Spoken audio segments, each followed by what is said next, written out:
उसको सुधारने का काम कैसे किया वो देखने वाला। जो नेक्स्ट राउंड है मैं उस पर आऊंगी कि इलेक्शंस का क्या हालात है, लेकिन उससे पहले सर फिर मैं आपको दूसरी तरफ की एक बात पूछना चाहती हूँ। एसआईआर को लेकर बहुत सारी बातें हुई, कई लोग मत में थे, कई लोग नहीं उसके फेवर में थे, लेकिन एक बात बताइए सर, क्या एसआईआर होना तो ज़रूरी है, इलेक्शन कमीशन का उसका जिम्मेदारी भी है, लेकिन क्या टाइमिंग आपको लगता है कि थोड़ा और टाइम देना चाहिए था? क्योंकि कई बार आप देखिए जैसे पैनिक हुआ, वॉर चल रही है, आप देखिए कि पलायन शुरू हो गया दिल्ली से गांव की तरफ, क्योंकि सिलेंडर ये वो बहुत सारी चीज़ें हैं। और बीच में जब प्रधानमंत्री ने ये भी कहा कि कोरोना जैसे हालात या बहुत भयावह हालात हैं, तो एक पैनिक की बात आई।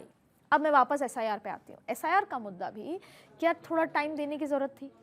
क्या यही काम जो अब हो रहा है एंड में, उसको थोड़ा और टाइम दिया जाता जिससे पैनिक क्रिएट नहीं होता? कहीं इलेक्शन कमीशन की तरफ से भी चूक मान रहे हैं आप? आदित्य जी, हो सकता है जो आप कह रही हैं ठीक है, अगर हम इस तरह से भी मान लें, लेकिन मेरा कहना ये है कि क्या आप इस तरह की एक्टिविटीज़ करके आप जो पैनिक है उसको आप सबसाइड कर देंगी, आप उसको एक साइड हटा देंगी? मुद्दा आज की डेट में ये नहीं है कि इसको पोस्टपोन करते या प्रीपोन करते। अगर वो भी था तो उसके लिए कानूनी प्रक्रिया है, एक प्रोसीजर है। आप जाओ ना कोर्ट के पास। कोर्ट किस लिए है? कोर्ट इसीलिए है कि अगर आपके पास आपको कोई, पहले आप जाएंगे एग्जीक्यूटिव के पास, एग्जीक्यूटिव नहीं सुनेगा तो आप कोर्ट में जाइए। ममता दीदी होती तो कहती मैं तो सुप्रीम कोर्ट पे धरना करके आई हूँ। ममता दीदी धरना करना कोई वो नहीं है, पॉलिटिशियंस का है। यही तो प्रॉब्लम है। आपने एक काम जो ठीक से हो रहा था उसमें भी पॉलिटिक्स डाली, उसके कारण से ये सब कुछ हो रहा है। और आपको मैं बता दूं, अभी लेटेस्ट शायद उस आदमी की जिसने ये सब कुछ पत्थरबाजी करी, गाड़ी तोड़ी, ये गाड़ी तोड़ने, ड्राइवर का क्या गाड़ी का शीशा तोड़ने से, क्या गाड़ी के ऊपर लाठियों से अटैक करने से प्रक्रिया रुक जाएगी क्या? और फिर आप देखिए, फिर कहते हैं कि लोग एक पर्टिकुलर कम्युनिटी को आप बदनाम कर रहे हो। अल्टीमेटली वो जो भी शख्स, आज फोटो उसकी रिलीज हो गई है, वो शख्स भी उस पर्टिकुलर कम्युनिटी का, मतलब हर बार गाड़ी पे खड़े होकर भाषण दे रहे हैं, उकसा रहे हैं, वो भी एआईएमआईएम से पहले प्रत्याशी भी रह चुके हैं। तो खैर जाहिर तौर पे घूम फिर के बात आती है। अब मैं चुनाव की बात करती हूँ, लेकिन उससे पहले भारतीय जनता पार्टी, जिसको 2014 से पहले सिर्फ उत्तर की पार्टी कहा जाता था, फिर वो पूर्वोत्तर में आई, वेस्टर्न इलाके में भी आ गई, चलिए पश्चिम में भी आ गई। अब बात आती है दो, एक आती है पूर्वोत्तर और एक आती है दक्षिण। और इस बार का लिटमस टेस्ट बीजेपी के लिए बड़ा है, bigger than what Rahul Gandhi has to face या प्रूव।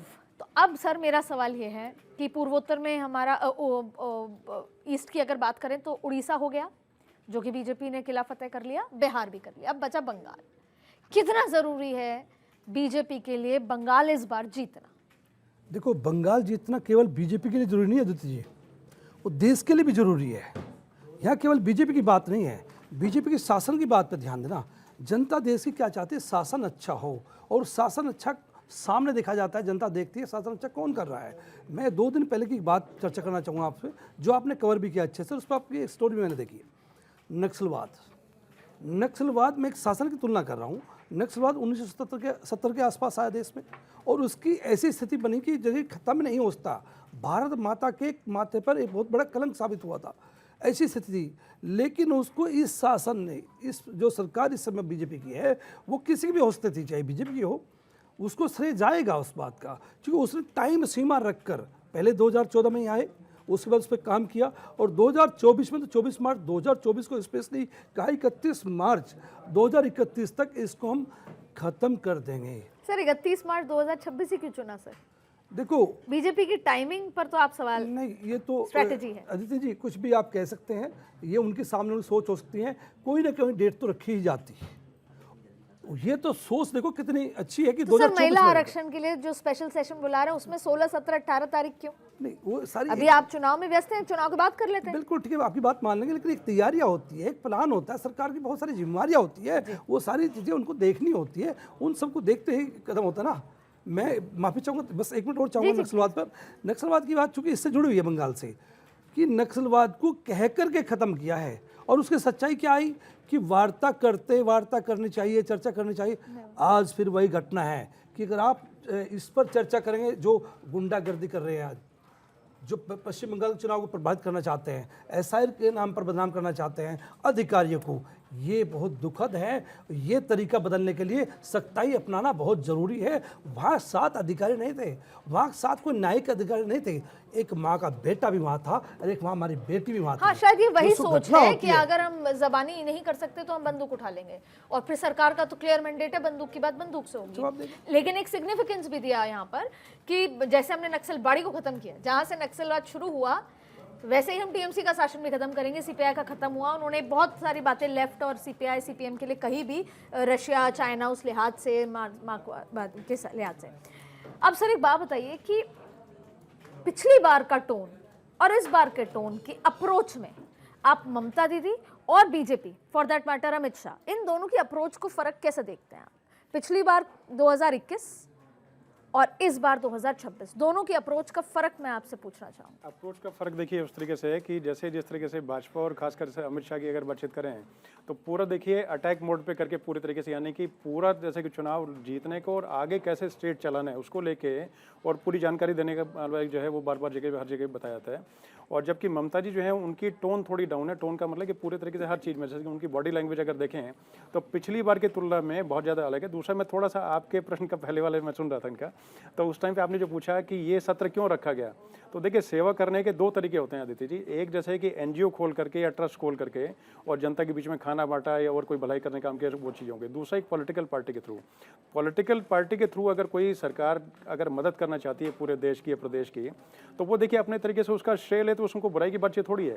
और इस टाइम पे जैसे कि सत्र अगर बिल्कुल ठीक ठाक, मतलब 5 राज्यों में चुनाव है और उसका श्रेय अगर कोई करके, जैसे कि मैं अगर मेरी भलाई का काम आप करती हैं या ये करते हैं ये करते हैं और उसमें साथ में बोलते हैं कि हमने इनका ये भलाई काम किया, तो मैं तो 100 लोगों के बीच में झंडा लेके तैयार हूँ, हाँ ठीक है उन्होंने मेरा काम किया, सर मुझे क्या दिक्कत है उससे। मैं शायद चाहती नहीं थी कि इस मुद्दे को मैं यहाँ उठाऊं, लेकिन मैं आपसे ये पूछना चाहती हूँ कि इस संवैधानिक प्रक्रिया में विपक्ष को आप कुछ मानते हैं?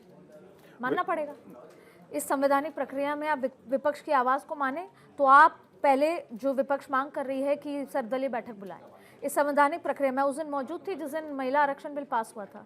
उस दिन ये बात कही गई थी कि पहले होगा सेंसस, सेंसस के बाद होगा डिलिमिटेशन कमीशन और कमीशन के बाद होगा, तो उसके लिए 2034 का एक आइडिया लगाया गया था। अब 2011 के सेंसस से होगा, 11 से लेकर 26 के बीच में आप भी जानते हैं सेंसस में कितना बदलाव है। तो बातें बहुत सारी हैं सर, पर हमको महिलाएं बहुत देर ऑलरेडी कर चुकी हैं। अगर मैं इसका दूसरा एस्पेक्ट समझूं सर, महिलाओं को ऐसी बहुत देरी हो चुकी है, बहुत बार दबाया जा चुका है, बहुत सब चीज़ें हो चुकी हैं। इसलिए अगर कल कोई चीज़ हो रही है महिलाओं के हित के लिए तो वो आज होनी चाहिए। मैं बिल्कुल बतौर महिला भी, बतौर सिटीजन भी, बतौर पत्रकार इस बात को मानती हूँ।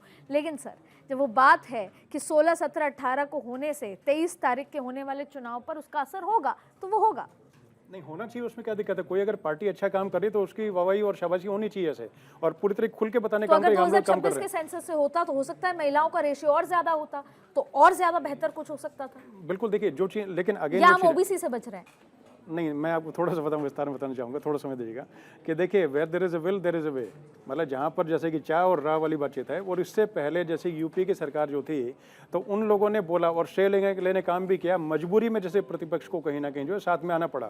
वो लोग चाह करके भी जैसे एक तरह से ऐसा मतलब फंसा के रख दिया मतलब एनडीए सरकार ने कि पूरे तरह ना चाह करके भी कांग्रेस को साथ में आना पड़ा कहीं ना कहीं, जैसे कि एब्सटेन करने का काम या उस तरह करने का काम करते शायद वैसे, लेकिन मजबूरी में एक तरह से जैसे कि जो श्रेय मिल रहा था तो उससे उनको कोई अच्छा नहीं लग रहा था।